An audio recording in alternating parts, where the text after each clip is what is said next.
Về già, tuyệt đối tránh xa khi con trai con dâu yêu cầu 5 điều này.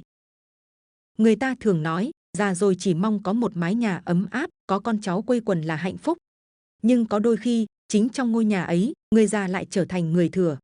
Như bác Năm, cả đời tảo tần vì con cái, đến khi trao hết nhà cửa cho con trai thì cũng là lúc bắt đầu những tháng ngày lặng lẽ ăn riêng, ngủ gác xép và cuối cùng bị mời rời đi để con cháu có không gian riêng.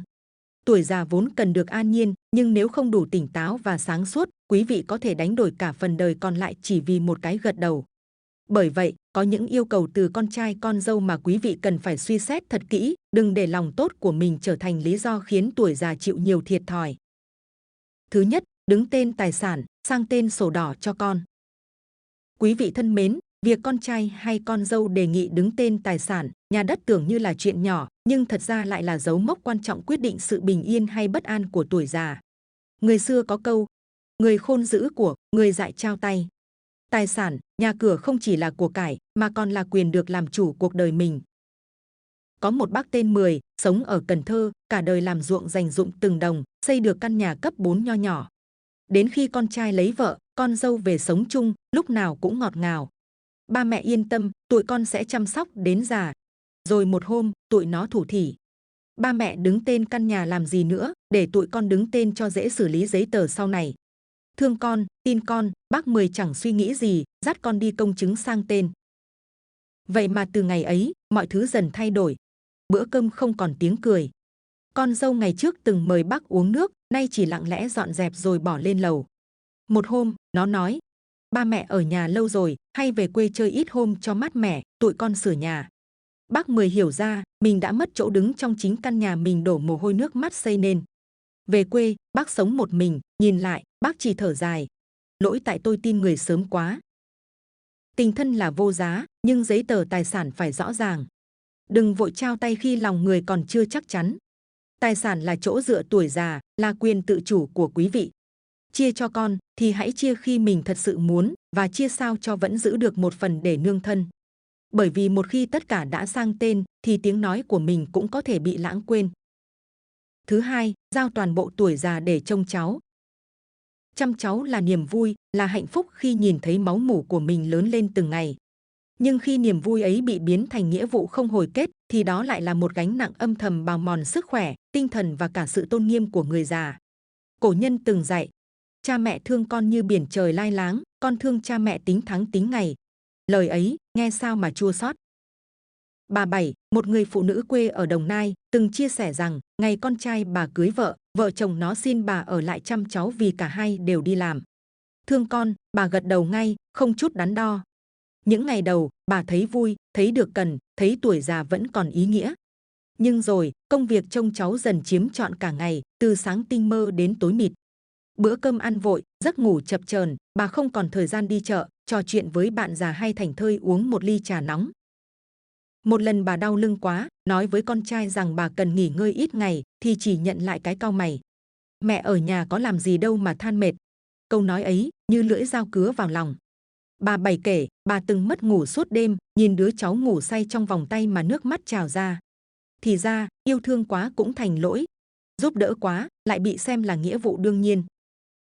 Quý vị ơi, ông bà giúp trông cháu là điều quý, nhưng đó nên là sự tình nguyện, là tấm lòng, chứ không phải bổn phận. Nếu sức khỏe không cho phép, nếu lòng mình đã thấy mỏi, thì hãy can đảm nói không. Đừng để tuổi già của mình phải cuốn vào guồng quay chăm cháu đến mức quên cả bản thân, quên mất rằng mình cũng cần được yêu thương và nghỉ ngơi. Bởi cuối cùng, tuổi già là để sống cho mình, không phải sống để gồng gánh trách nhiệm thay cho thế hệ sau. Thứ ba, vay tiền hoặc đứng tên bảo lãnh nợ nần. Trong đời người, có những điều tưởng là giúp đỡ, nhưng thực chất lại là mở cửa cho tai họa bước vào nhà. Nhất là chuyện tiền bạc. Cổ nhân từng nói, tiền bạc là vật ngoài thân, nhưng mất tiền, tình thân cũng theo đó mà rạn nứt. Có một bác tên Chín ở miền Tây, cả đời chăm chỉ làm ăn, dành dụm được ít tiền, lại có sổ tiết kiệm và căn nhà nhỏ. Bác nghĩ như vậy là đủ an tâm cho tuổi già. Nhưng rồi, một ngày, con trai bác đến gõ cửa. Ba ơi, tụi con mở cửa hàng, thiếu chút vốn. Ba giúp con vay ngân hàng được không? Con hứa sẽ trả đầy đủ. Thấy con biết lo làm ăn, bác mừng rỡ, không chút nghi ngờ, ký tên đứng bảo lãnh. Tưởng đâu giúp con một lần là đủ. Nhưng không, vài tháng sau, con lại đến, rồi lại đến. Những lời hứa cứ kéo dài, những khoản vay thì ngày càng lớn.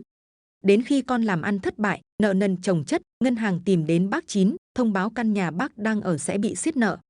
Bác ngỡ ngàng nhìn tờ giấy, lòng như lửa đốt. Quay sang tìm con trai, chỉ thấy nó cúi đầu, ấp úng. Con xin lỗi, con không trả nổi. Và thế là căn nhà nơi bác từng nghĩ sẽ sống đến cuối đời bị lấy đi. Bác phải dọn ra thuê trọ ở tạm. Những đồng tiền phòng thân cũng đội nón ra đi. Còn con trai, nó lặng lẽ dọn đi nơi khác, để lại cha già tự gánh hậu quả. Quý vị thân mến, giúp con là tình thương, là bổn phận làm cha mẹ. Nhưng giúp trong khả năng, giúp có giới hạn.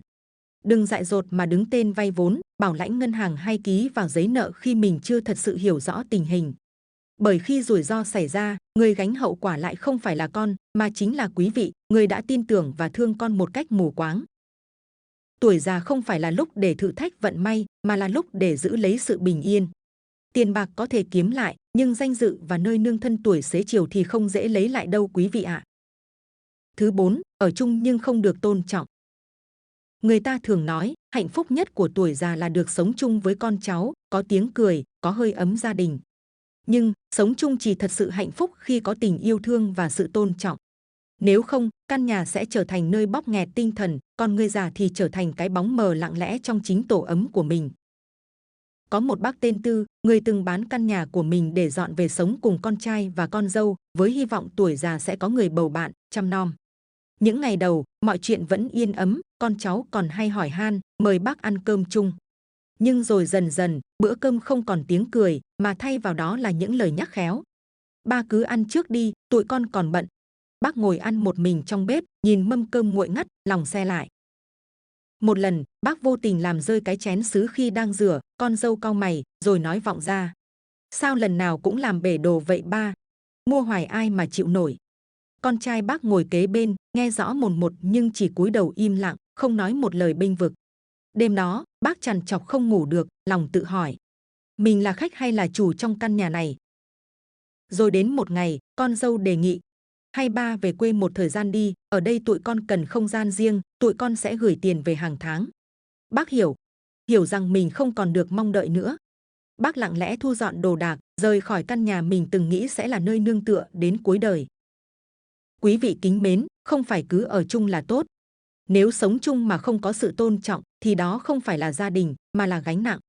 Người già chúng ta không cần nhiều, chỉ cần một chỗ để sống bình an, một ánh mắt tử tế, một lời nói ấm lòng. Nếu quý vị đang bị gạt ra khỏi mâm cơm, bị nhắc nhở khi bật tivi, hay phải ăn riêng trong căn nhà có tên người khác, thì hãy can đảm nhìn lại. Thà sống riêng mà được là chính mình, còn hơn sống chung mà bị coi như người dưng. Bởi lẽ, người già không cần thương hại, người già chỉ cần được tôn trọng. Thứ 5, bán nhà, bán đất để chia tài sản sớm. Tài sản cha mẹ để lại cho con cái là điều tự nhiên, nhưng chia như thế nào, khi nào chia thì phải thật sáng suốt. Bởi có những người con, khi thấy cha mẹ còn khỏe đã vội tính chuyện chia phần, như thể cha mẹ không còn là chủ cuộc đời mình nữa. Cổ nhân từng dặn, cây chưa già, lá đã muốn rụng. Nhà chưa sập, đã muốn rời. Lời ấy, nghe buồn, mà đúng đến nao lòng. Bác Ba ở Trà Vinh từng có một căn nhà nhỏ và mảnh vườn sau nhà. 3 đứa con, ai cũng nói thương cha, nhưng trong lòng thì đã ngấm ngầm tính toán. Một ngày, con trai cả đến thủ thỉ. Ba ơi, nhà mình để không cũng phí, ba bán đi, chia đều cho tụi con, đứa nào cũng có phần. Ba chỉ giữ lại chút ít là được rồi, tụi con sẽ lo cho ba. Nghe vậy, bác Ba lưỡng lự.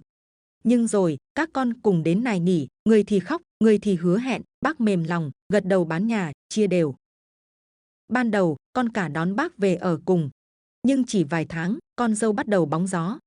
Ba lớn tuổi rồi, hay quên, nhà cửa cũng nhỏ, bất tiện quá. Thế là bác bị đẩy sang nhà con thứ. Ở chưa bao lâu, nhà ấy cũng nói không đủ chỗ. Rồi bác bị chuyển tiếp đến nhà con út, nơi vợ chồng trẻ còn chưa ổn định, con dâu thì rõ ràng khó chịu ra mặt. Cuối cùng, chính bác là người chủ động rời đi, không đợi đến lúc bị đuổi. Số tiền còn lại sau khi chia tài sản chỉ đủ thuê một căn phòng trọ nhỏ. Mỗi tối, bác nằm lặng im, nhớ lại mái nhà cũ, nhớ từng gốc cây, viên gạch, rồi tự hỏi. Phải chi khi đó mình giữ lại một chút cho bản thân, có lẽ đã không ra nông nỗi này. Quý vị kính mến, bán nhà, chia đất, không sai. Nhưng đừng vội vã chia khi bản thân mình vẫn còn cần một nơi để nương tựa, một mái nhà để đi về. Đừng vì vài lời ngọt ngào, vài giọt nước mắt của con cháu mà trao đi tất cả, để rồi chính mình không còn nơi nào thuộc về. Tài sản không chỉ là vật chất mà là niềm tự hào, là công sức cả một đời tảo tần. Giữ lại cho mình một phần không phải vì ích kỷ mà là vì khôn ngoan. Con cái nếu thật lòng hiếu thảo sẽ không ép quý vị bán nhà khi chưa đến lúc. Còn nếu chỉ vì tài sản mà thể hiện lòng hiếu thì khi tài sản hết, tình nghĩa cũng dễ tan. Tuổi già không cần nhiều, chỉ cần có một mái nhà để được là chính mình, được sống yên ổn và không phải ngửa tay xin lại những gì mình từng có. Hãy giữ lại quyền quyết định trong tay, quý vị nhé. Đó là món quà lớn nhất quý vị có thể dành cho chính mình trong những năm tháng cuối đời. Quý vị kính mến, tuổi già là để sống thanh thản, không phải để gồng gánh thêm trách nhiệm hay đánh đổi sự bình yên vì những quyết định thiếu sáng suốt. Giúp con là điều tốt, nhưng giúp đúng cách, đúng lúc mới là trí tuệ. Hãy giữ lại cho mình quyền được nghỉ ngơi, được tự chủ và được tôn trọng. Bởi khi quý vị biết yêu lấy mình thì mới thật sự sống trọn vẹn những năm tháng đẹp nhất của tuổi xế chiều. Chúng ta vừa nghe qua những điều cha mẹ nên cẩn trọng để không đánh mất sự bình yên tuổi già. Nhưng cũng có khi, dù chẳng trao đi tài sản, chẳng gánh nặng nợ nần, người mẹ ấy vẫn trở thành người bị quên lãng. Mời quý vị lắng nghe câu chuyện Lương 20 triệu, nhưng tiếc mẹ 7 triệu. Chiều muộn, trời đổ mưa phùn lất phất như rắc bụi trắng lên những mái ngói cũ kỹ. Duyên về đến đầu ngõ, chiếc áo khoác thấm nước mưa hơi ẩm lạnh nhưng cô chẳng để tâm. Căn nhà mái bằng của mẹ nằm sâu trong con hẻm nhỏ, yên ắng đến lạ. Cô khẽ đẩy cánh cổng sắt kêu lên tiếng cọt kẹt, rồi bước vào. Mùi cơm mới nấu, mùi khói bếp cay xè pha với chút mùi dầu gió quen thuộc ùa vào khiến lòng cô nghẹn lại. Bà Lành, mẹ cô, đang ngồi thổi lửa, cái lưng gầy còng xuống, đôi tay run run đảo nồi canh bí đỏ. Bếp ga bị hỏng, bà vẫn nấu bằng bếp củi kê tạm ngoài hiên. Duyên đứng lặng một lúc rồi lên tiếng. Bà ngước lên, mắt sáng rỡ như trẻ con gặp lại người thân. Con về rồi à, mẹ tính nấu thêm quả trứng nữa mà không biết con ăn không? Duyên nghẹn ngào cười, con ăn gì cũng được, miễn là có mẹ ngồi ăn cùng. Bữa cơm tối ấy chỉ có hai mẹ con, vỏn vẹn đĩa trứng rán, bát canh bí, đĩa cà pháo muối. Vậy mà mẹ vẫn gắp cho con từng miếng, miệng nói chuyện líu lo. Bà kể hôm qua trời mưa dột qua mái tôn, phải lấy thau ra hứng, sáng nay lại đi chợ đầu ngõ, lưng đau quá nên chỉ mua được ít rau. Bà kể mà không than, chỉ như chia sẻ cho vui miệng. Duyên ngồi nghe, lòng quặn lại. Căn bếp ngày xưa đông đủ, có tiếng cha cười vang, tiếng anh Tâm gọi vọng ra. Mẹ ơi, thêm bát cơm nữa, giờ chỉ còn hai bóng người. Từ ngày cha mất, nhà dần vắng. Anh trai lấy vợ, dọn lên phố ở biệt thự liền kề, nghe đâu căn nhà đứng tên bố mẹ vợ anh. Chị dâu thì sành điệu, xe xịn, đi đâu cũng check in. Mẹ vẫn ở lại đây, không than trách. Mẹ quen rồi, già rồi ở đâu chả thế. Mỗi lần anh chị đưa cháu về, mẹ mừng lắm, mua đủ thứ ngon. Nhưng lần nào cũng về vội, cơm chưa xong đã nói kẹt lịch. Căn bếp lại lạnh. Duyên từng có lần bảo mẹ dọn lên ở chung cư với cô, nhưng bà lắc đầu. Mẹ ở đây quen, với lại tụi nó không vui đâu. Cô hiểu, mẹ sợ làm phiền, mẹ sợ làm mất lòng con dâu, mẹ sợ cả việc được yêu thương. Cô nhìn mẹ lặng lẽ dọn mâm, đôi chân run run, chợt thấy tim mình thắt lại. Ở tuổi này, mẹ vẫn tự mình lo mọi thứ, vẫn sống với thói quen tiết kiệm đến từng củ hành. Duyên chợt nhớ, có lần mẹ kể, hôm nọ nhờ chị dâu mua giúp túi gạo, chị bảo cuối tuần mới có thời gian. Thế là mẹ tự xách từng cân gạo từ đầu chợ về, lưng đau mà không dám nói. Cô không hiểu, tại sao người phụ nữ ấy, người từng vất vả gồng gánh cả gia đình, từng thức trắng bao đêm chăm con ốm, từng nhịn ăn nhịn mặc để cho con học hành, giờ lại bị đối xử như người dưng trong chính căn nhà mình từng là chốn tổ ấm. Bữa cơm kết thúc trong im lặng. Không phải vì hai mẹ con không có chuyện để nói, mà vì những điều cần nói thì đều quá buồn để thốt ra. Duyên rót cho mẹ cốc nước ấm, nhìn bà lặng lẽ uống từng ngụm. Trong ánh đèn vàng, mái tóc bà bạc trắng, nhưng ánh mắt vẫn như năm nào, dịu dàng, kiên nhẫn và đầy hy sinh. Cô chợt tự hỏi. Người ta hay nói mẹ còn ở đó, nhưng liệu mẹ sẽ còn ở đó bao lâu nữa? Và đến khi mẹ không còn, ai sẽ còn nấu canh bí cho cô ăn? Sáng chủ nhật, Duyên ngồi trong quán cà phê gần nhà, mở điện thoại lướt Facebook. Cô dừng lại ở một bài đăng của chị dâu, ảnh bé Bông, con gái anh Tâm, đang học đàn piano trong một lớp học sang trọng. Dưới ảnh là dòng chú thích kèm hashtag đầu tư cho con không bao giờ lỗ. Lướt xuống thêm, lại thấy clip cháu học tiếng Anh với giáo viên nước ngoài, rồi hình ảnh đi dã ngoại cuối tuần ở một khu nghỉ dưỡng ngoài thành. Duyên không khỏi chạnh lòng. Cô nhớ rõ hôm trước, mẹ gọi điện cho chị dâu, nhờ mua giúp chai thuốc nhỏ mắt loại cũ, loại mà bà hay dùng vì mắt bà hay cộm, đau khi trở trời. Lúc đó Duyên đang ngồi bên, nghe rõ mồn một. Chị Vân ậm ừ một hồi rồi nói để bận rảnh em mua, rồi thôi. Mẹ cũng không nhắc lại nữa. Đến hôm sau, bà tự bắt xe buýt ra hiệu thuốc ngoài chợ huyện, đứng dò mãi mới tìm được loại quen. Cô nhìn bàn tay mẹ, da sạm, các khớp gầy guộc, run run đếm từng tờ tiền lẻ, mà thấy thương nghẹn lòng. Trong khi đó, mỗi tháng anh chị bỏ ra hơn 20 triệu cho con học thêm, học kỹ năng, ăn yến, uống sữa ngoại. Cô không ganh tị, cũng chẳng trách việc họ lo cho con cái. Nhưng cô thấy buồn vì mẹ, người từng đội nắng đội mưa nuôi anh em khôn lớn, giờ lại không đáng được quan tâm bằng 1/10 những gì họ lo cho con. Hồi nhỏ, Duyên nhớ mẹ hay dạy, mỗi đồng mình chi ra phải biết quý, nhưng quý nhất vẫn là tình nghĩa. Vậy mà bây giờ, mẹ lại phải sống dè chừng, từng lời từng tiếng cũng ngại làm phiền. Có lần, Duyên góp ý nhẹ với anh Tâm rằng, anh đừng để mẹ thiếu thốn, đừng để người ngoài nhìn vào nghĩ mình bất hiếu. Anh đáp gọn lỏn, tao có thiếu gì đâu, mẹ cần thì bảo. Nhưng mẹ nào có nói bao giờ. Mẹ sợ phiền, sợ con dâu khó chịu, sợ bị nói là mình già rồi còn muốn làm gánh nặng. Thế là mọi chuyện cứ vậy trôi qua. Mẹ già, sống co ro trong căn nhà cũ, tự lo lấy từng viên thuốc, từng bữa ăn, trong khi con cháu mình sống giữa phố xá phồn hoa. Xe ô tô bóng loáng, quán xá sang trọng, status lúc nào cũng rực rỡ như đang sống một cuộc đời hoàn hảo. Duyên nhiều lần chứng kiến cảnh mẹ hỏi nhỏ, bữa nay con có dư ít tiền không, mẹ định mua bịch thuốc bổ uống cho đỡ nhức đầu. Cô luôn gật đầu, luôn sẵn sàng, nhưng trong lòng không khỏi nặng nề. Mẹ đâu có xin gì to tát, chỉ là vài trăm nghìn tiền thuốc, vài trăm nghìn cho cuộc sống an yên ở tuổi già. Vậy mà cũng phải đắn đo. Duyên nhìn quanh quán cà phê, nơi những người trẻ cười nói rôm rả, đồ uống đủ màu sắc, ly nào cũng gần 100.000. Cô tự hỏi, có bao nhiêu người trong số họ biết rằng, ở một góc nhỏ nào đó, có những người mẹ già đang sống chỉ với vài nghìn bạc lẻ mỗi ngày, và điều họ cần nhất không phải là tiền, mà là được con nhớ tới. Một buổi tối cuối tuần, Duyên ngồi trong căn phòng nhỏ của mình, ánh đèn vàng hắt lên tường những vệt bóng mờ nhòe. Cô mở điện thoại, vào Zalo, lướt qua từng cuộc trò chuyện. Nhìn thấy khung chat với mẹ, những tin nhắn đều do một phía cô gửi, mẹ không biết dùng chữ, chỉ toàn là icon mặt cười, hoặc câu trả lời ngắn ngủn con, mẹ khỏe. Duyên chợt nảy ra ý định tạo một nhóm chung. Cô đặt tên nhóm là Gia đình Mẹ Lành, thêm vào mẹ, anh Tâm và chị Vân. Cô nhắn tin đầu tiên. Chào cả nhà, từ nay mình lập nhóm để chia sẻ thông tin về sức khỏe mẹ cho tiện nhé. Tin nhắn hiện chữ đã nhận, nhưng cả tiếng sau không ai trả lời. Duyên không bận lòng, cô gửi thêm vài tấm ảnh vừa chụp mẹ đi khám tổng quát, kèm theo kết quả bác sĩ dặn dò chế độ ăn uống. Vẫn không có hồi âm. Ngày hôm sau, Duyên nhắn tiếp. Mẹ dạo này hay mất ngủ, chắc tại thời tiết thay đổi. Em đang tìm mua thuốc an thần nhẹ cho mẹ dùng thử. Có gì mọi người góp ý thêm nhé. Chị Vân chỉ nhấn thích vào tin nhắn, rồi im lặng. Đến ngày thứ 3, Duyên gửi video ngắn quay mẹ đang tưới cây ngoài sân, bà vừa làm vừa hát khe khẽ, giọng run nhưng ấm. Cô viết, mẹ vẫn khỏe, nhưng nhớ các cháu lắm. Không ai trả lời. Đến tối hôm đó, điện thoại báo Vân đã rời khỏi nhóm. Duyên lặng người, chẳng buồn giận. Cô hiểu quá rồi.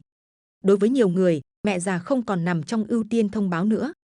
Họ bận với deadline, với lớp học thêm của con, với những buổi cà phê tám chuyện cùng bạn bè, nhưng lại không dành nổi một lời hỏi han cho người đã từng bế mình từ khi còn đỏ hòn. Mẹ Duyên, bà Lành, đâu biết những chuyện ấy. Bà vẫn tưởng nhóm Zalo là nơi con cháu quây quần, nên hôm nào cũng hỏi. Hôm nay có ai nhắn gì không con? Duyên chỉ cười gượng, giấu điện thoại sau lưng. Bà đâu biết, nhóm chat ấy giờ chỉ còn lại 2 người, mẹ và con gái. Duyên tự hỏi, tại sao một biểu tượng công nghệ hiện đại như Zalo, nơi hàng triệu người dùng để liên lạc, để yêu thương, để kể cả những chuyện không đâu, lại chẳng thể là nơi kết nối những điều đơn giản nhất, tình mẹ con. Trong khi đó, một tin nhắn hỏi giá đất hay ảnh món ăn mới thì có thể nhận về cả chục lượt comment. Vậy mà tin nhắn về mẹ, người đang già yếu từng ngày, lại trôi qua như chưa từng tồn tại. Đêm đó, khi chuẩn bị ngủ, Duyên xóa nhóm, không phải vì tức giận, mà vì cô không muốn mẹ chờ đợi thêm một lời nhắn không bao giờ đến. Cô nằm im, nhắm mắt lại, nghe tiếng tin nhắn từ những nhóm khác dồn dập vang lên, mà lòng thì chỉ mong một tiếng mẹ sao rồi, từ anh trai, nhưng chẳng có. Chiều hôm đó, trời âm u, không mưa nhưng gió hanh hanh se lạnh. Duyên ngồi bên mẹ trong căn phòng nhỏ cuối nhà, chật hẹp nhưng gọn gàng. Mẹ đang gấp lại mấy cái áo len cũ để cất lên kệ, đôi bàn tay nhăn nheo cẩn thận vuốt từng mép vải như sợ chúng nhăn thêm. Duyên bâng quơ hỏi, mẹ này, nhà mình giờ có giấy tờ đầy đủ hết chưa? Mai mốt nếu mẹ yếu, con còn biết mà lo. Mẹ khựng lại một chút, bàn tay hơi run, rồi chậm rãi ngồi xuống bên mép giường. Một lúc lâu sau, bà mở ngăn kéo tủ, lấy ra một chiếc khăn tay cũ sờn mép, bên trong gói gọn một xấp giấy tờ. Bà đặt lên tay Duyên, giọng khẽ như gió thở. Căn nhà này mẹ đã sang tên cho anh Tâm rồi từ 3 năm trước. Duyên sững người, lòng như có gì đó chĩu xuống. Sao mẹ không nói gì với con? Mẹ ngẩng lên, ánh mắt mệt mỏi mà tha thiết. Mẹ nghĩ thôi, mẹ không muốn các con tranh giành nhau. Nhà này là của ba để lại, mà con thì đã có nhà riêng rồi, mẹ chỉ mong tụi nó vì thế mà không ghét mẹ. Duyên cầm tờ giấy hồng, tay lạnh toát. Cô không tham gì nhà cửa, nhưng cái cách mẹ lặng lẽ chuyển nhượng như một sự chịu đựng lâu dài, khiến cô nhói lòng. Cô hiểu, mẹ lo sợ điều sâu xa hơn. Sự rạn nứt, sự xa cách trong chính ruột thịt máu mủ. Bà tin rằng sang tên sớm là để giữ lại một chút bình yên còn sót lại. Nhưng nào ngờ, sự bình yên ấy không hề đến. Duyên nhớ có lần mẹ kể, chị Vân bóng gió rằng nhà cửa thì rõ ràng rồi, chứ để sau này rối rắm ai lo nổi. Mẹ cười trừ, không nói gì. Cái cười của người đã quen nuốt nước mắt vào trong, quen sống với sự nhường nhịn đến vô lý. Duyên nhìn quanh căn nhà, từng viên gạch lát nền đã bong tróc, bức tường phía sau loang lổ vết ẩm mốc, mà không hiểu nổi, một nơi như thế này lại có thể là thứ khiến người ta tranh chấp, dòm ngó, rồi nghi kỵ nhau. Mẹ nói tiếp, như sợ con hiểu lầm. Mẹ biết con không cần, nhưng mẹ sợ anh con nghĩ mẹ thiên vị. Lỡ có mệnh hệ gì, mẹ không muốn các con nói qua nói lại. Duyên im lặng. Cô không trách mẹ. Cô chỉ giận cái lòng người dễ đổi thay khi vật chất chen vào. Có lần, anh Tâm bảo, giờ tài sản là rõ ràng rồi, đỡ lằng nhằng sau này. Cô thấy nghèn nghẹn trong lòng. Gia đình đâu phải cái công ty để phải rõ ràng đến mức lạnh lẽo như thế. Buổi tối hôm đó, khi về lại căn hộ nhỏ của mình, Duyên mở ngăn kéo, đặt lại tờ giấy mẹ đưa. Cô biết, thứ quý giá nhất mẹ để lại không phải căn nhà, mà là lòng yêu thương, là sự hy sinh thầm lặng suốt bao năm qua. Nhưng trong lúc này, cô vẫn chưa tìm được cách nào để giữ lấy nó, khi mà ngay cả những điều nhỏ bé nhất mẹ cần, cũng đang dần bị gạt ra khỏi sự ưu tiên của chính những đứa con bà từng dồn cả đời để chăm sóc. Chiều chủ nhật, Duyên lại ghé về nhà mẹ. Cô đem theo ít cá thu rim mặn, món mẹ thích nhưng dạo này không dám mua vì nói giá cao quá, ăn hoài tội con. Lúc bước vào, cô thấy mẹ đang lúi húi lau chùi lại mấy bức hình treo tường, trong đó có ảnh cưới của anh Tâm. Tấm ảnh cũ, nhưng mẹ vẫn lau cẩn thận như lau bụi cho một thứ gì linh thiêng. Duyên ngồi xuống ghế, do dự một lát rồi nói, mẹ à, con tính đón mẹ về ở với con một thời gian. Ở đó có thang máy, gần bệnh viện, tiện đủ thứ. Con cũng sắp xếp được việc rồi, có thể đưa đón mẹ đi khám định kỳ. Mẹ ngẩng lên, mừng chưa kịp hiện rõ trên mắt thì chợt trùng xuống. Bà thở nhẹ. Để mẹ nghĩ đã, con Duyên không hiểu, vì biết mẹ cũng từng than với cô rằng ở đây buồn, mấy lần bị trộm vào vườn, lưng đau mà không có ai bóp giúp. Nhưng câu trả lời hững hờ ấy khiến cô thấy có gì đó không ổn. Đến tối, khi đang rửa chén, mẹ nói thêm, giọng rụt rè. Con biết không, bữa trước mẹ nghe anh Tâm nói với vợ bảo là nếu con đón mẹ về ở, rồi sau này lấy cớ đó mà đòi chia lại đất thì phiền phức lắm. Duyên đứng sững, tay cô ngập trong chậu nước mà bỗng lạnh buốt. Mẹ nói gì cơ? Mẹ cười gượng. Thì tụi nó sợ con chăm mẹ rồi mai mốt đòi hỏi gì đó. Nhà thì đã sang tên, nên giờ mẹ đi đâu, ở với ai, tụi nó cũng sợ dị nghị. Duyên nghe mà nghẹn tận cổ. Hóa ra, tấm lòng cô, bao năm chắt chiu để mua căn hộ nhỏ, lại bị nhìn thành một nước cờ. Việc muốn đón mẹ về chăm sóc, cho mẹ có bữa cơm ấm, một người trò chuyện lúc trái gió chờ trời, lại trở thành mối lo toan về phần trăm tài sản. Duyên không muốn khóc, nhưng nước mắt cứ ứa ra. Không phải vì tủi thân, mà vì thương mẹ. Bà sống gần hết đời, nhưng cuối cùng vẫn phải dè dặt từng bước đi, từng mối quan hệ trong chính gia đình mình. Cô hỏi khẽ, vậy mẹ muốn ở lại đây? Mẹ gật nhẹ. Ở đâu cũng được, miễn các con đừng cãi nhau vì mẹ. Câu nói ấy như một nhát cắt sâu hoắm. Căn nhà này, cái mảnh đất đã sang tên, cái nơi từng rộn rã tiếng cười ngày nhỏ, giờ chẳng còn là tổ ấm nữa. Nó trở thành cái gì đó để người ta tính toán, so đo, dè chừng nhau. Một mảnh đất có sổ đỏ, có tên người sở hữu, có giá trị bạc tỷ, nhưng lại không có người thật lòng muốn ở. Đêm hôm đó, Duyên nằm trên giường mình, mắt mở trừng nhìn lên trần nhà. Ngoài kia là phố thị đông đúc, xe cộ rộn ràng, mà trong lòng cô chỉ thấy trống trơn. Cô không giận anh trai, cũng không giận chị dâu. Cô chỉ thấy buồn, buồn vì tình thân, khi dính đến đất đai, tài sản, thì đôi khi không còn là thân nữa. Một buổi chiều muộn, sau khi tiễn mẹ đi khám sức khỏe định kỳ, Duyên ghé ngang một viện dưỡng lão nằm trong khu đô thị yên tĩnh ven ngoại thành. Cô được người bạn giới thiệu, nói nơi này sạch sẽ, có y tá túc trực 24/7, có phòng sinh hoạt chung, người già được trò chuyện, chơi cờ, tập dưỡng sinh, ăn uống theo chế độ. Lúc bước vào, cô không khỏi ngạc nhiên. Không gian sáng sủa, có tiếng nhạc du dương phát ra từ loa nhỏ treo tường, có vài cụ đang chơi cờ, vài người khác cười nói rôm rả như đã thân từ lâu. Duyên nghĩ, nếu mẹ ở đây, chắc sẽ đỡ cô đơn hơn nhiều. Mấy hôm sau, cô dẫn mẹ tới xem thử. Mẹ ngập ngừng nhưng vẫn đi, dáng gầy nhỏ trong chiếc áo len xám. Khi bước vào sân viện, bà nhìn quanh, lắng nghe tiếng cười nhẹ nhàng của các cụ, ánh mắt thoáng chút ngạc nhiên. Một lúc sau, mẹ quay sang Duyên, cười hiền. Ở đây vui ghê ha con. Có người nói chuyện, có người đi dạo. Duyên gật đầu, mừng thầm trong bụng. Trên đường về, cô gợi ý. Nếu mẹ thấy hợp, con tính mỗi tháng gửi mẹ vào đây. Con và anh Tâm chia đôi chi phí, mỗi người lo 7 triệu, thêm lương hưu của mẹ nữa là đủ. Mẹ im lặng, không nói gì. Đến tối, Duyên nhắn tin cho anh trai, kể rõ mọi chuyện, kèm ảnh viện và chi phí cụ thể. 1 tiếng sau, anh nhắn lại đúng một dòng. Để tao hỏi vợ đã. 3 hôm sau không thấy động tĩnh gì, Duyên gọi thẳng cho chị dâu. Đầu dây bên kia là giọng hơi chanh chua. Chị nói thật nha, mẹ ở nhà vẫn ổn, tự nấu ăn được, vẫn đi chợ. Đưa vào đó chị không yên tâm. Với lại mỗi tháng bỏ ra 7 triệu, đâu phải chuyện nhỏ. Câu cuối khiến Duyên lặng người. Thì ra, cái gọi là không yên tâm chỉ là một cách nói khác của tiếc tiền. Duyên không giận chị vì câu nói đó, nhưng cô buồn. Cô buồn vì bao năm qua mẹ sống đơn độc, từng ngày trôi qua trong lặng lẽ, giờ có cơ hội được sống trong một môi trường có người trò chuyện, có bác sĩ chăm sóc, có bạn già cùng tập thể dục mỗi sáng thì lại bị từ chối chỉ vì con cái tiếc vài đồng chi phí. Cô nhìn mẹ ngồi bên, đang cặm cụi gấp lại chiếc áo len cô mới mua, đôi tay đã không còn nhanh nhẹn. Bà hỏi, tụi nó không chịu hả con? Duyên không trả lời, chỉ nắm lấy bàn tay nhăn nheo ấy. Mẹ khẽ thở dài. Thôi, mẹ cũng quen rồi. Ở đâu cũng được, miễn đừng làm khó các con. Câu nói nhẹ tênh, nhưng trong đó là cả một trời cam chịu. Duyên thấy sống mũi cay xè.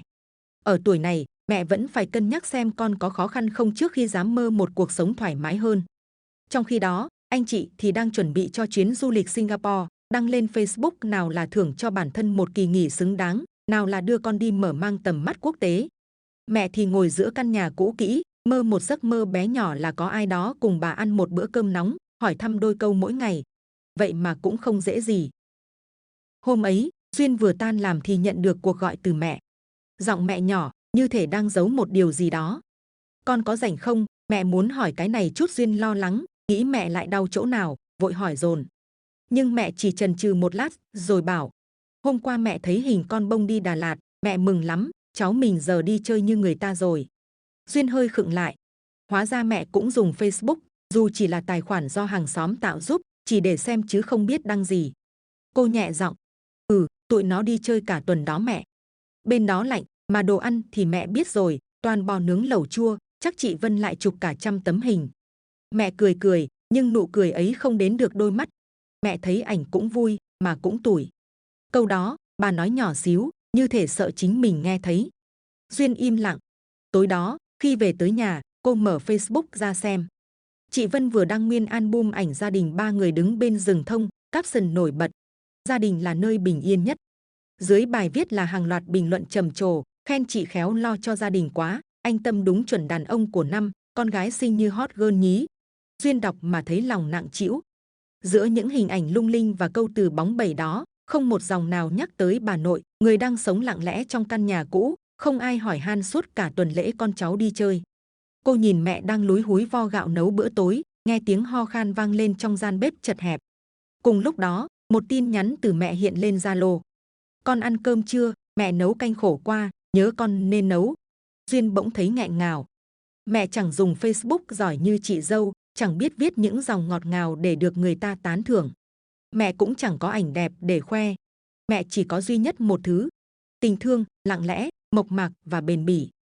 Duyên nghĩ đến câu caption gia đình là nơi bình yên nhất, rồi nhìn qua mẹ, đang cúi xuống nhặt từng cọng rau dập bỏ đi. Nếu đó là bình yên, thì vì sao mẹ phải ăn cơm một mình, vì sao mẹ lại chờ cuộc gọi từ con cháu như một điều xa xỉ. Có lần mẹ hỏi cô, con thấy ảnh tụi nó hạnh phúc vậy, mẹ mừng mà sao lòng mẹ cứ buồn? Câu hỏi không đợi câu trả lời. Bởi vì chính mẹ cũng biết, cảm giác bị bỏ quên không đến từ chuyện con cháu đi đâu, mà đến từ chỗ họ đi đâu thì đi, chẳng ai nhớ mẹ ở lại. Và đôi khi, một status vui lại khiến lòng người già đau âm ỉ cả tuần. Chiều 30 Tết, trời râm, không khí lành lạnh quện mùi khói bếp và hoa cúc vàng vừa hé ngoài hiên. Duyên về sớm, mang theo ít thịt thà, gạo nếp, đỗ xanh để gói bánh chưng như mọi năm. Vừa bước vào sân, cô đã nghe tiếng mẹ ho sặc sụa trong bếp. Vội chạy vào, cô thấy mẹ đang cúi người mở bếp ga, mặt nhăn nhó, tay run rẩy. Trên bàn, lá dong đã rửa sẵn, nếp ngâm trong thau nước lạnh, nhưng chưa gói được cái nào. Mẹ nói lắp. Bếp giò khí mẹ loay hoay mãi, vừa bật lửa thì khói mù hết cả mặt. Duyên tái mặt, kéo mẹ ra, kiểm tra thì thấy dây nối đã mục, suýt nữa là xảy ra chuyện lớn. Cô giận nhưng không nỡ mắng. Mẹ chỉ ngồi im, tay ôm ngực, thở dốc, rồi lặng lẽ nói. Mẹ tính gói vài cái bánh để mai tụi nó về, còn có cái mà ăn năm ngoái con bông khen bánh bà gói ngon. Duyên nghe mà vừa thương vừa buốt lòng. Gần 70 tuổi rồi, lưng đau, tay yếu, mắt mờ, vậy mà Tết đến vẫn tự mình chuẩn bị từng việc nhỏ, chỉ vì hy vọng con cháu ghé qua ăn một miếng bánh cho có không khí sum vầy. Nhưng Duyên biết, năm nay anh Tâm và chị Vân không về. Họ đã báo từ trước rằng đặt vé đi Phú Quốc nghỉ Tết, lịch kín, sang mùng 4 mới ghé mẹ được một chút. Mẹ biết, nhưng vẫn gói bánh. Gói bằng cả một niềm tin mỏng manh rằng biết đâu, tụi nó sẽ đổi ý, sẽ bất ngờ ghé về. Trong lòng mẹ, Tết vẫn là lúc mọi người đoàn tụ. Còn với nhiều người giờ đây, Tết chỉ là kỳ nghỉ dài ngày để đi xa, để xả stress, còn quê nhà, còn mẹ già, tạm gác lại. Đêm 30, Duyên ngồi bên mẹ, luộc nồi bánh chưng. Khói bếp bay lên nghi ngút, hương thơm của lá dong và thịt mỡ hòa quyện. Mẹ kể chuyện xưa, hồi Duyên còn nhỏ, cứ mỗi lần gói bánh là cha ngồi canh lửa, anh Tâm tranh bóc bánh nóng, còn mẹ thì luôn tay xếp lá. Căn nhà ngày ấy rộn tiếng cười. Còn bây giờ, chỉ còn hai mẹ con lặng lẽ chờ nồi bánh chín. Đúng giao thừa, Duyên khui nồi bánh đầu tiên, đưa mẹ một cái nhỏ. Mẹ cắn thử, nhai chậm, rồi rơm rớm nước mắt. Không phải vì bánh ngon hay không, mà vì hương vị của Tết xưa đã xa quá. Còn người xưa, một nửa đã nằm dưới mảnh đất sau vườn, nửa còn lại thì có khi còn nhớ, có khi không. Duyên đặt chiếc bánh lên bàn thờ cha, đốt nén nhang, trong lòng thầm nhủ. Tết này, mẹ vẫn có người bên cạnh. Nhưng đến bao giờ thì mẹ mới được thật sự đoàn viên? Sáng thứ hai, Duyên mở điện thoại, vừa vào Facebook đã thấy bài viết mới của chị dâu nằm chễm chệ đầu trang. Dòng đầu tiên in đậm, đầy xúc động. Mẹ chồng là người mẹ thứ hai của mình, là người phụ nữ đã sinh ra chồng, người đàn ông tuyệt vời nhất đời tôi. Dưới đó là một loạt hình ảnh. Chị Vân đứng cạnh bà Lành, mẹ Duyên, trong một lần về quê ăn dỗ cách đây hơn nửa năm. Bức ảnh mẹ cười nhạt, mắt nhìn lệch, tay chị Vân vòng qua vai bà nhưng hơi khựng, chẳng có nét tự nhiên. Duyên cau mày, kéo xuống xem tiếp. Cả đoạn văn dài dằng dặc kể về một nàng dâu hạnh phúc khi có mẹ chồng hiểu chuyện, thương con cháu như con ruột, rồi dù bận rộn vẫn cố gắng về quê thăm mẹ mỗi tháng.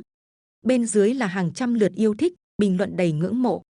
Chị khéo quá, mẹ chồng chắc thương lắm, ước gì em cũng được làm dâu như chị, đúng là phụ nữ hiện đại, giỏi việc nước, đảm việc nhà.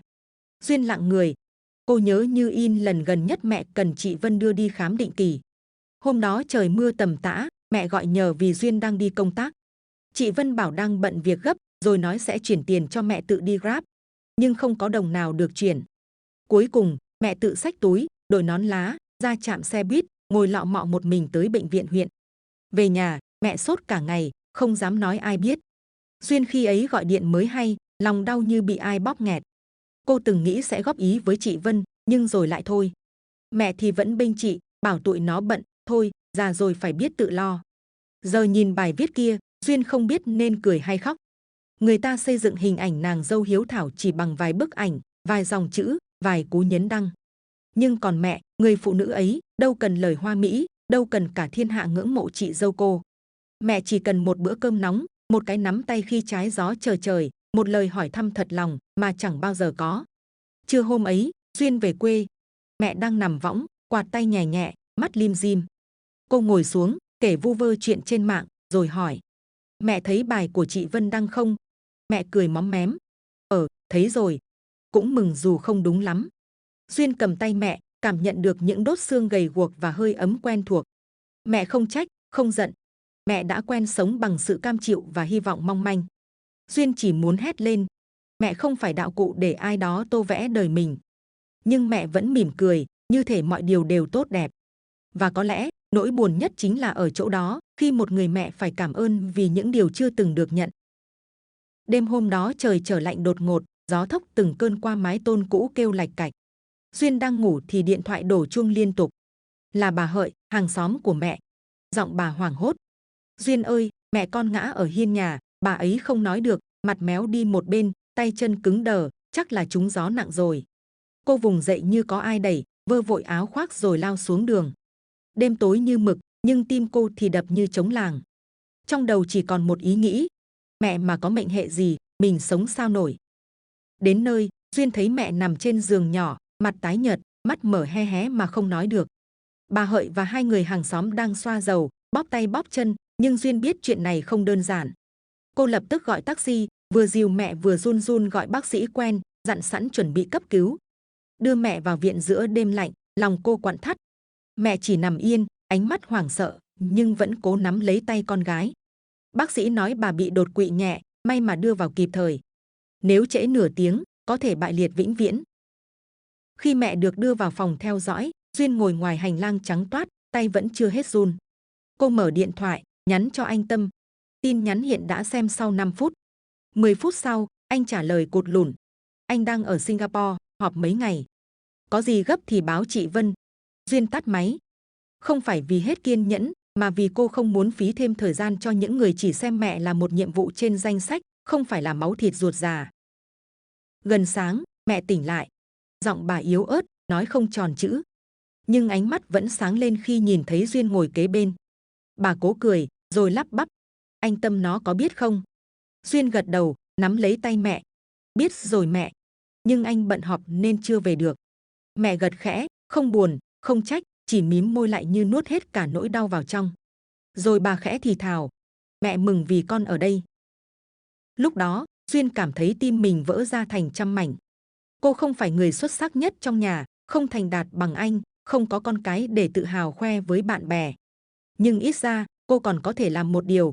Ở cạnh mẹ khi bà cần. Không phải trong ảnh, không phải trên mạng, mà là trong từng giây phút sống, khi một bàn tay già run rẩy cần một bàn tay nắm lại. Sáng hôm sau, khi y tá mang bữa ăn sáng vào phòng, mẹ nhìn khay cháo loãng rồi quay sang hỏi Duyên. Con ăn gì chưa, hay ăn chung với mẹ một chút cho ấm? Cô bật cười trong nước mắt. Mẹ suýt mất mạng đêm qua, vậy mà vẫn lo con mình đói. Có lẽ lòng mẹ là thứ duy nhất trên đời, cho đi mãi mà chưa từng đòi lại. Và trong khoảnh khắc ấy, Duyên hiểu, mình không chỉ đang chăm mẹ mà đang níu giữ lấy phần đẹp đẽ nhất còn lại của một gia đình. Một tuần sau khi mẹ xuất viện, Duyên chủ động nhắn tin cho anh Tâm và chị Vân, đề nghị cả nhà họp mặt cuối tuần để bàn việc chăm sóc mẹ lâu dài. Tin nhắn được gửi đi lúc 9 giờ sáng. Đến 3 giờ chiều, anh Tâm mới trả lời. Chủ nhật anh có thể sắp xếp được khoảng 1 tiếng, nhưng đừng nói chuyện tài sản gì nha. Duyên mím môi, không đáp. Cô chưa từng nhắc tới chuyện đó, nhưng hình như trong lòng ai cũng ngại, ngờ và nghĩ trước. Sáng chủ nhật, mẹ nấu nồi canh rau ngót với trứng gà, tự tay gọt đĩa trái cây đặt lên bàn. Duyên nói để cô làm, mẹ cười. Không sao, lâu lắm mới thấy nhà đủ người. 11 giờ, anh Tâm và chị Vân tới, con bông đi cùng, mặt dán vào điện thoại, tai đeo tai nghe. Vừa ngồi xuống, chị Vân đã hỏi. Cuộc họp này có gì cần thiết vậy Duyên, em cứ nói rõ ra đi, chứ vợ chồng chị đang bận lắm. Duyên hít một hơi thật sâu, rồi trình bày bằng giọng điềm tĩnh. Mẹ vừa bị đột quỵ nhẹ, cần theo dõi thường xuyên, ăn uống, thuốc men, có lúc phải có người kề bên. Cô đề xuất phương án. Mỗi tháng thay phiên nhau đón mẹ về chăm 2 tuần, hoặc nếu ai không thể, thì góp chi phí để thuê người chăm hoặc gửi viện dưỡng lão. Một kế hoạch rõ ràng, hợp lý, không hơn không kém, nhưng im lặng bao trùm cả bàn ăn. Chị Vân đảo mắt. Chuyện gửi viện thì chị nói rồi, chị không yên tâm. Còn thay phiên thì tụi chị đi làm cả ngày, cháu nó cũng đang học thêm kín lịch. Anh Tâm chen vào, giọng ngập ngừng. Anh thì không phải không muốn, nhưng chỗ ở không tiện lắm, với lại mẹ cũng quen ở nhà rồi, đổi chỗ bà cũng không thoải mái đâu. Duyên nhìn mẹ, thấy bà cúi mặt, tay xoắn vào nhau dưới gầm bàn. Không ai trong hai người ấy nhìn bà, không ai hỏi mẹ muốn gì. Họ chỉ lo cho sự thuận tiện của chính mình. Sau hơn nửa tiếng quanh co, cuối cùng chị Vân buông một câu chốt hạ. Thôi thì Duyên đã rảnh, lại gần mẹ, em lo luôn đi, tụi chị gửi thêm ít tiền mỗi tháng phụ em. Câu nói nhẹ bẫng mà như dội thẳng vào lòng Duyên. Không phải vì cô ngại chăm mẹ, điều đó cô sẵn lòng, mà vì cách người ta coi việc ấy như một gánh nặng cần trút bỏ, chứ không phải một phần của tình thân. Mẹ vẫn không nói gì. Lúc đưa mọi người ra cổng, bà chỉ gói ghém ít trái cây trong túi ni lông, dúi vào tay cháu, dặn nhớ mặc ấm. Con bông gật đầu mà mắt không rời màn hình điện thoại. Cánh cổng đóng lại, trong nhà chỉ còn lại hai người. Mẹ nhìn Duyên, mắt hoe đỏ. Mẹ xin lỗi con, đáng ra mẹ không nên để con thiệt thòi. Duyên ôm lấy mẹ, nghẹn giọng. Mẹ chưa bao giờ là gánh nặng. Mẹ là lý do duy nhất để con thấy mình sống không vô nghĩa. Chiều hôm đó, Duyên lau dọn lại căn phòng nhỏ cuối hành lang. Cô kê thêm chiếc ghế bố, mua thêm bình nước nóng, đặt lại góc bàn thờ. Không phải vì ai yêu cầu, mà vì cô biết nếu không ai làm điều đó cho mẹ thì chỉ còn cô. Và đó, có lẽ là cái giá của tình thân thật sự. Không phải chia đôi gánh nặng, mà là chấp nhận ôm trọn khi người khác lặng lẽ buông ra. Từ ngày Duyên dọn về sống hẳn với mẹ, căn nhà nhỏ nơi góc phố cũ trở nên ấm hơn.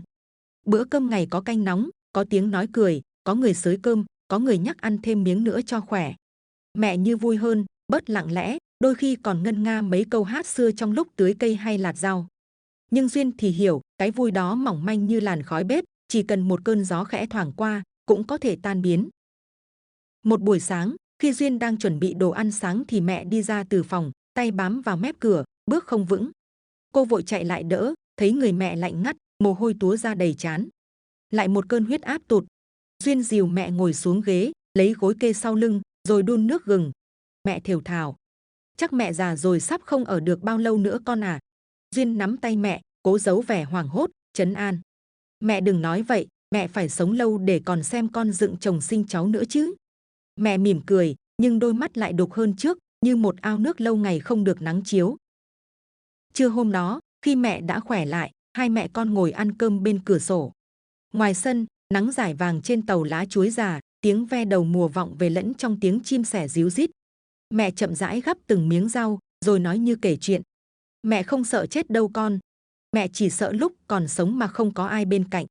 Sống mà thấy mình như cục đá, ngồi một chỗ cũng chẳng ai buồn ngó tới, thì thà đi sớm còn nhẹ lòng hơn. Duyên nghẹn ngào, buông đũa, lặng người nhìn mẹ. Bao năm nay, bà sống giữa những khoảng lặng của sự lơ là, của sự quên lãng, của những bữa cơm chờ đợi mà chẳng ai về. Mấy hôm sau, Duyên đưa mẹ đi kiểm tra lại sức khỏe. Bác sĩ bảo tình trạng ổn định, nhưng khuyên nên có người túc trực thường xuyên, không để bà ở một mình quá lâu. Trên đường về, mẹ tựa đầu vào vai Duyên, mắt lim dim. Hồi ba con còn sống, nhà mình lúc nào cũng đông đúc. Giờ mẹ ở đây nhưng không biết còn ở được bao lâu nữa. Con nhớ nha, sau này, mẹ có mất, cũng đừng để mẹ cô đơn thêm một lần nào nữa. Tối đó, Duyên ngồi trước hiên, ôm gối, nhìn ra vườn. Ánh đèn vàng đung đưa theo gió, hắt lên khoảng sân những vệt sáng lay động. Cô nghĩ đến câu nói của mẹ, mà thấy tim mình nhói lên từng nhịp. Phải rồi, mẹ vẫn đang ở đây, hiện diện bằng hơi ấm, bằng tiếng ho khẽ ban đêm, bằng cái chạm nhẹ vào vai mỗi sáng sớm. Nhưng đời người, nhất là đời mẹ, mong manh lắm. Tình thân, nếu không giữ lấy khi còn cơ hội, thì lúc ngoảnh lại, có khi chỉ còn là tấm hình trên bàn thờ, và một nỗi ân hận chẳng bao giờ nguôi.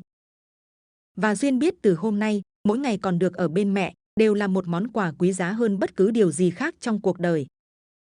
Quý vị thân mến, câu chuyện vừa rồi là lát cắt chân thực của nhiều gia đình, nơi người mẹ cả đời hy sinh, nhưng đến lúc tuổi xế chiều lại sống trong đơn độc, lặng lẽ như một chiếc bóng. Tuổi xế chiều mong rằng qua câu chuyện này, mỗi chúng ta sẽ nhìn lại cách mình đang đối xử với đấng sinh thành. Đừng để đến khi cha mẹ không còn, ta mới hoảng hốt đi tìm hơi ấm đã vụt tắt. Chúng tôi xin hỏi quý vị một câu thôi. Lần gần nhất bạn ngồi ăn cơm cùng mẹ là khi nào? Cảm ơn quý vị đã lắng nghe. Hẹn gặp lại trong những câu chuyện tiếp theo, nơi chúng ta cùng nhau học cách thương cha mẹ khi còn kịp.